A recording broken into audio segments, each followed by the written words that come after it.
Silver Hollow, Wyoming Territory, late spring, 1874. A small wooden church on the edge of town. The pews creaked beneath the weight of stiff backs and stiffer hearts. Outside, the wind stirred up a fine coat of dust that settled on the chapel windows, softening the late afternoon light. Inside, silence had a sharp edge, broken only by the hesitant clunk of a wooden foot on aged floorboards. Eliza May stood at the threshold of the aisle, her hands clenched tight around a wildflower bouquet. Her dress was simple, white muslin, hand-stitched with care and uneven seams. It clung modestly to her thin frame, the hem lifting slightly over her right leg, revealing the leather boot on one foot and the polished curve of a wooden prosthetic on the other. The hush in the room was heavy, but not kind, eyes cut like knives. "She is limping," a woman whispered behind her fan. "I heard she cannot even walk a mile without falling," murmured another. "Poor Samuel, the boy's gone soft in the head," a rancher scoffed from the front row. "Marrying the help? And a cripple, no less." A low ripple of laughter echoed in response, quickly masked behind hands and handkerchiefs. Eliza's face burned, but she kept moving. Step, drag, step, drag. Each thud of her wooden foot sounded louder than the church bell on Sunday. Her mother sat alone in the back pew, her eyes glistening with unshed tears, her hands folded in her lap like a prayer left unanswered. No bridesmaids, no music, just dust motes and judgment. Eliza's breath caught as her leg wobbled near the halfway point. She steadied herself, gripping the pew beside her. Her vision blurred for a moment, not from pain, she was used to pain, but from the weight of 100 watching eyes. Then, boots tapped the floor. From the second row on the groom's side, Samuel Delaney stood. He wore a crisp white shirt beneath a brown leather vest, a black silk neckerchief tied just right. His dark coat bore the faint scent of saddle oil and the trail, and his black hat cast a shadow over eyes that never wavered. Without a word, he stepped into the aisle. Gasps rose like a wave. Eliza froze. Samuel's spurred boots clicked softly with each step until he reached her side. He looked at her, truly looked, and the chaos of whispers faded. He did not ask. He did not hesitate. He bent down and lifted her into his arms. "Eliza," he said softly, "only for her. You've walked enough." Then he turned toward the crowd, his voice calm but carrying. "She does not walk because she must. She walks because she refuses to let the world decide her worth." A pause. Then louder, steady as stone. "I carry her now because I choose her, with all my heart and both my feet." A silence followed, vast and electric. The room had no answer. Eliza's head pressed against his chest, her breath trembling, her bouquet slipped slightly, petals brushing his shoulder. Samuel took the next step. And then another, each stride cut through shame like wind through wheat. He carried her past every eye that had mocked, every mouth that had whispered. The aisle was no longer hers to cross alone. And no one dared speak again. 13 years earlier, Silver Hollow, Wyoming Territory, 1861.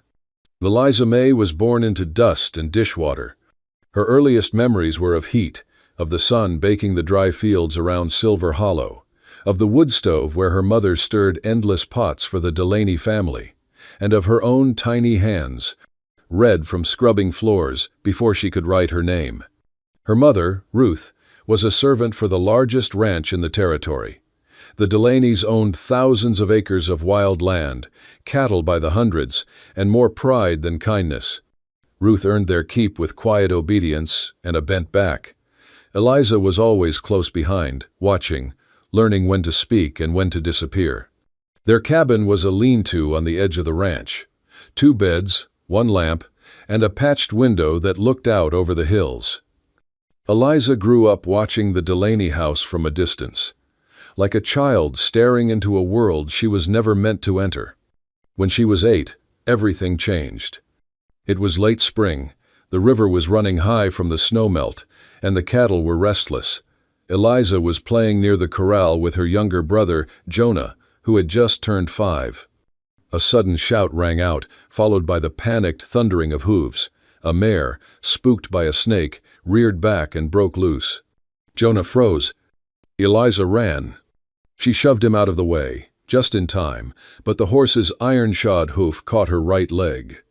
The pain was lightning, screaming, blood, bone, and then darkness. When she woke, the world had changed. The doctor said the leg couldn't be saved. Infection had set in too deep. A traveling carpenter carved her a wooden prosthetic, shaped rough but sturdy. It pinched, it scraped, it ached in the cold. But Eliza never complained. "What's done is done," her mother said, placing a hand on her daughter's forehead. "The world don't wait for limping girls." So Eliza learned to walk again, not with grace, but with grit.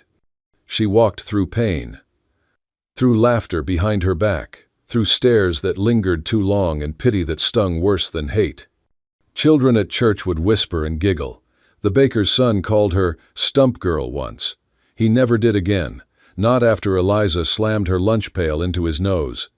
She got a whipping for it but didn't cry. She never cried. By 15, Eliza was working in the Delaney kitchen. Ruth's health had begun to fail, and someone had to keep the job. She chopped onions until her eyes burned, carried heavy pots that made her shoulder throb, and scrubbed floors long after everyone else had gone to bed. The servants mostly ignored her, though some offered quiet kindness. The Delaneys barely saw her at all, except for him. Samuel, the Delaneys' only son, tall even at 17, with the look of someone who belonged to open skies. He rode horses like he was born in the saddle and spoke little, but when he did, people listened. Eliza tried not to watch him, but she did. From the kitchen window, she watched him breaking colts in the field, laughing with the ranch hands, walking alone under moonlight. Once, she caught him pausing at the edge of the creek behind the house, picking up a bird with a broken wing and wrapping it gently in his kerchief. That night, she dreamed of hands that healed instead of hurt. They did not speak. Not yet. But Eliza felt something shift, deep and quiet, like spring thaw under frozen soil, a warmth she dared not name. Silver Hollow, 1871. Samuel Delaney had the build of a man grown fast and early, broad shoulders, weathered hands, and a jawline that looked carved from the same stone as the hills beyond the ranch. At 20, he already towered over most men in town. His voice was low, seldom used, and his gaze held a weight that made liars uneasy. He was his father's only son, heir to a kingdom of cattle, land, and expectation. But he was not his father. Nathaniel Delaney ruled his ranch like a warlord, ruthless, commanding, never wrong. The help feared him. The ranch hands obeyed him with the kind of loyalty bred more from fear than respect. Samuel, though born of that same blood, carried himself differently. He listened more than he spoke. He tipped his hat to the kitchen girls. When a stable boy dropped a pail of water near the horses, Samuel didn't shout. He simply helped mop it up. He was often seen alone at dusk, walking the fence line, checking gates with his gloved hands, as if making sure the land still breathed beneath his boots. And sometimes Eliza saw him watching her. Not with pity, not with curiosity, just seeing. She remembered the first time he spoke to her. It was a chilly evening in late October.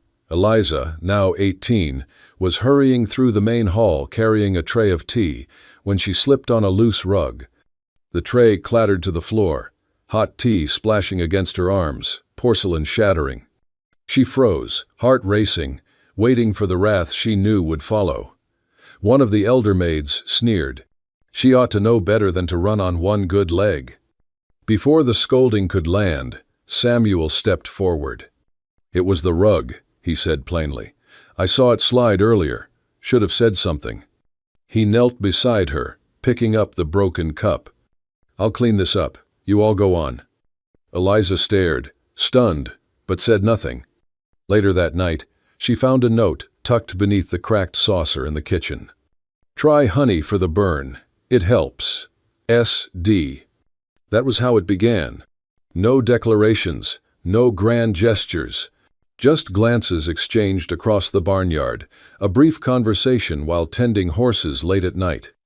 Samuel would ask about her leg, not in the way others did, not with condescension, but curiosity, respect. "Does it ache in the cold?" "Sometimes," she'd admit, "but not enough to stop walking." He liked that answer. One night, after the others had turned in, Eliza was carrying feed through the side hallway when she was shoulder-checked by Miss Tabitha, a distant cousin of the Delaney's, visiting from the city. The girl sneered at her, called her a limping shadow. Eliza lost her footing and fell hard, her leg twisting awkwardly beneath her. Pain flared white-hot. Before anyone could move, Samuel appeared, out of nowhere it seemed. "Get away from her," he said, voice low and sharp as a blade. He knelt beside Eliza, ignoring the shocked faces around them, and gently lifted her into his arms. She tried to protest, breath shallow. "I'm fine." "No," he said simply, "you're not." He carried her out into the night, past the house, to the small cabin where she and her mother lived. He set her down on the cot, lit the lantern, and without a word, took off his gloves. With calloused fingers, he rolled up her skirts to the knee, inspecting the swelling. He tore a strip from his own undershirt and began to wrap her leg, slow and careful. The silence was full, not empty. When he finished, he looked at her and said, "Next time she lays a hand on you, you tell me." Eliza blinked. "Why would you care?" Samuel didn't smile. He just held her gaze a little longer than he should have. "Because someone ought to." Silver Hollow, 1871, 1873. The space between silence and longing. There was a tree behind the old chapel, an aspen with a crooked trunk and a hollow at its base. Most folks in Silver Hollow had long since stopped attending the church, claiming the roof leaked and the preacher drank.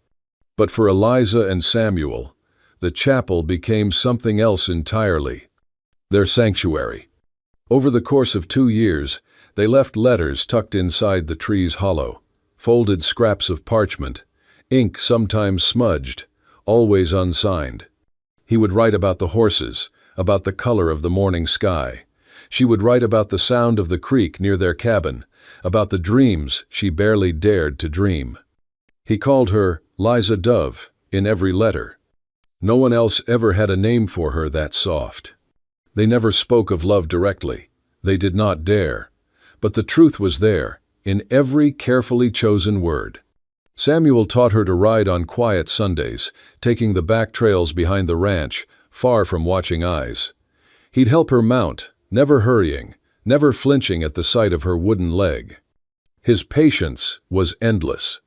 "Balance comes from the hips," he said one afternoon, walking beside the horse.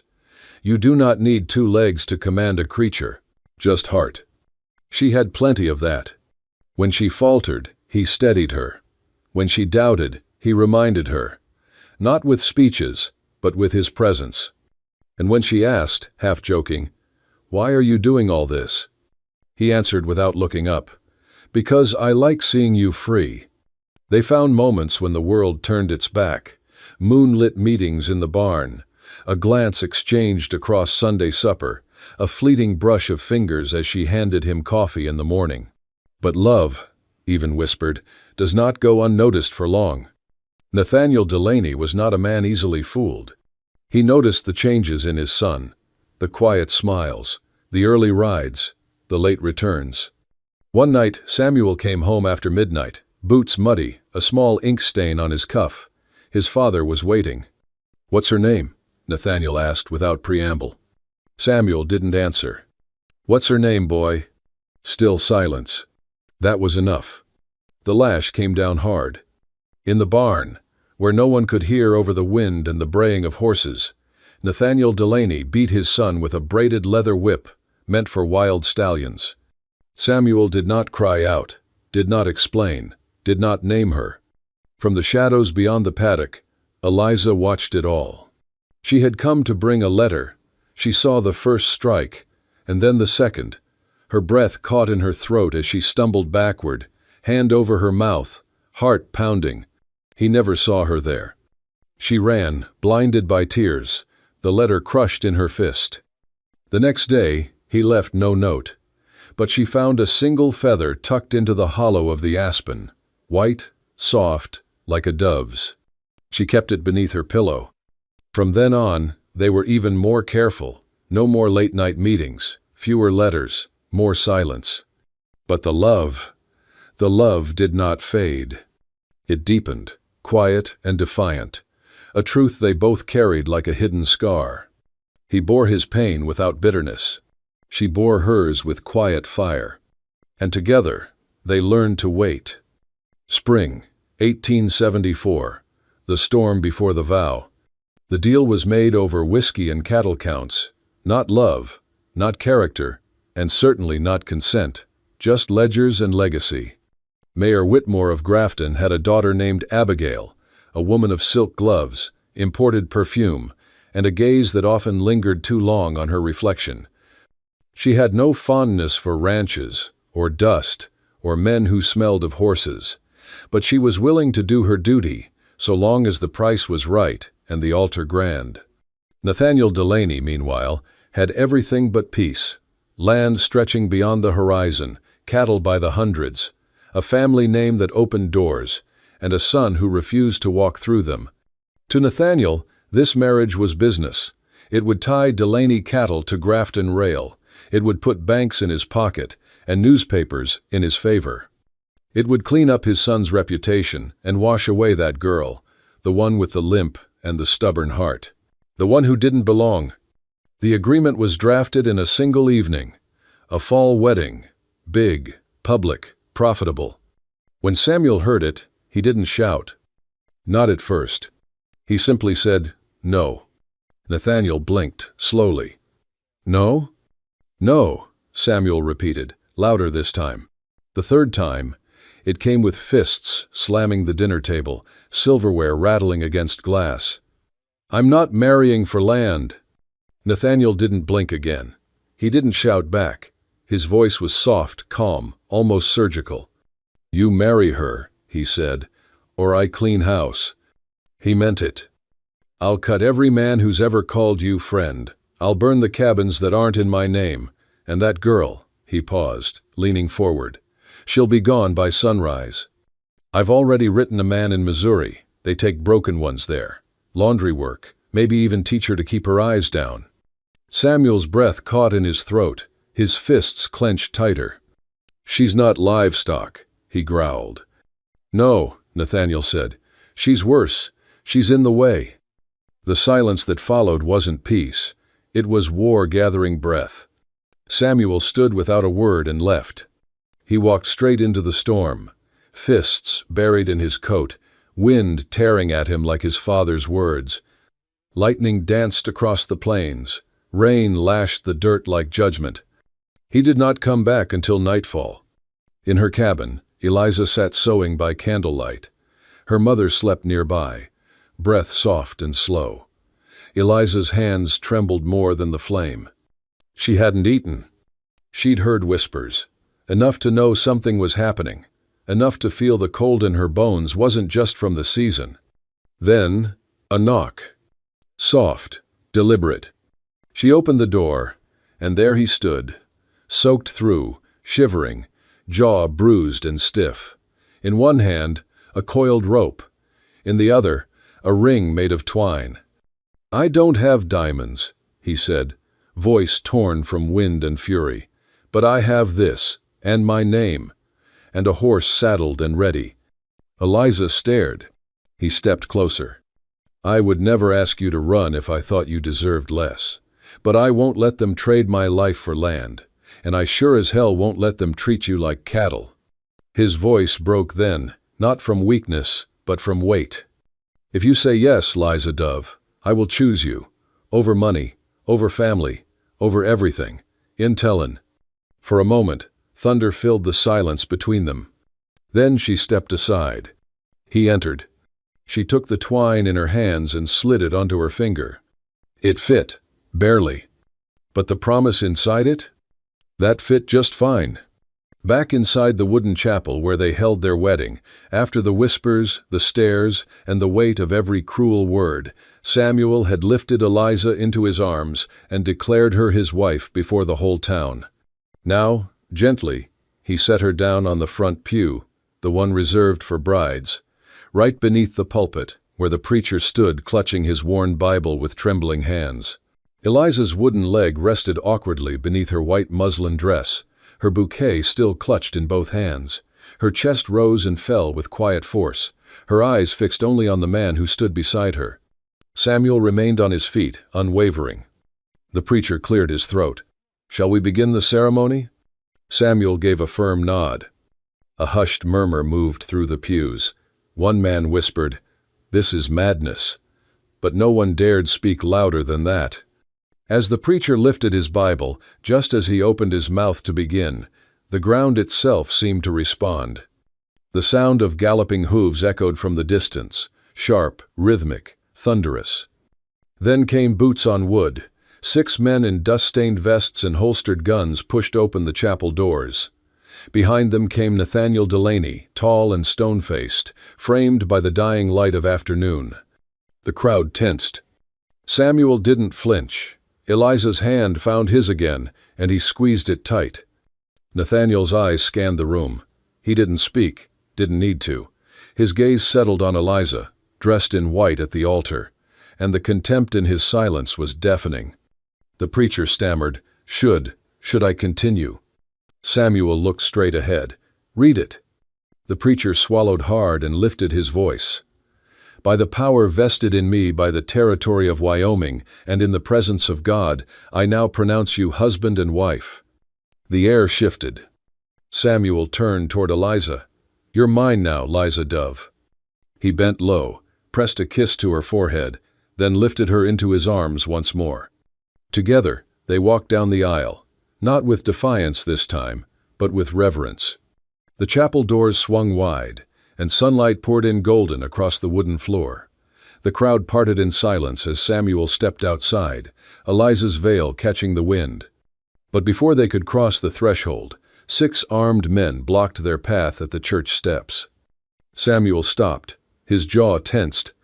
He gently set Eliza down on the top stone. Her hands clutched his sleeve. "Stay here," he said softly. "I just need a minute." Then he turned to face them. The first man lunged. Samuel caught him with a swift elbow to the ribs. Another swung wide. Samuel ducked and drove a punch into his gut. A third came in fast. Samuel spun and sent him sprawling with a boot to the chest. 3 down.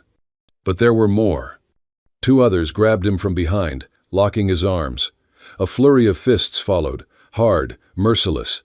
Blood spattered across Samuel's shirt. His hat flew off.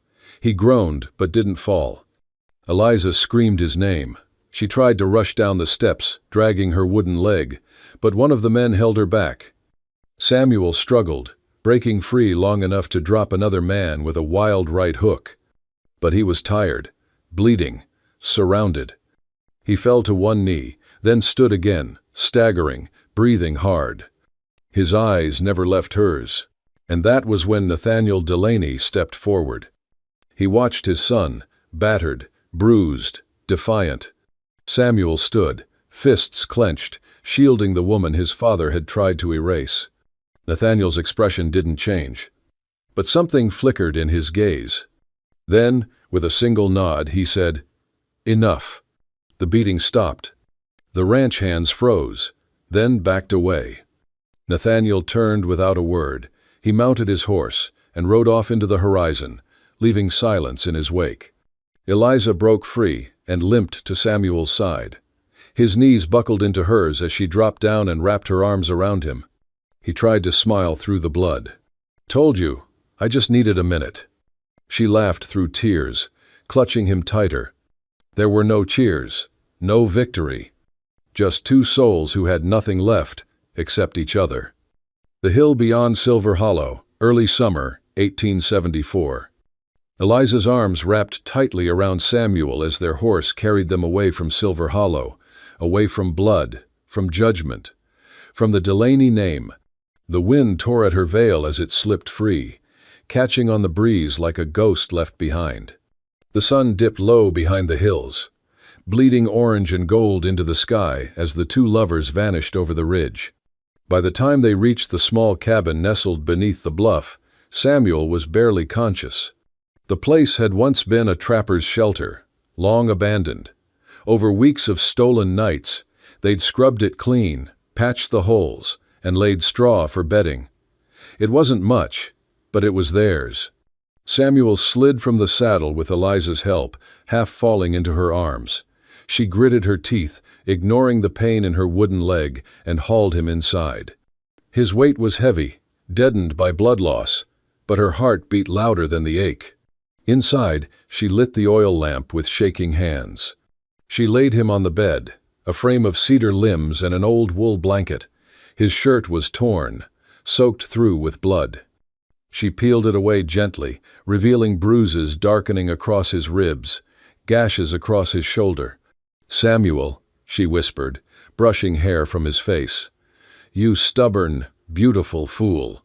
She moved like a shadow through the room, boiling water, mixing herbs, tearing strips from an old bedsheet. Her limp grew worse by the hour, but she didn't rest. Through the night, the wind rattled the shutters, rain tapped gently on the roof.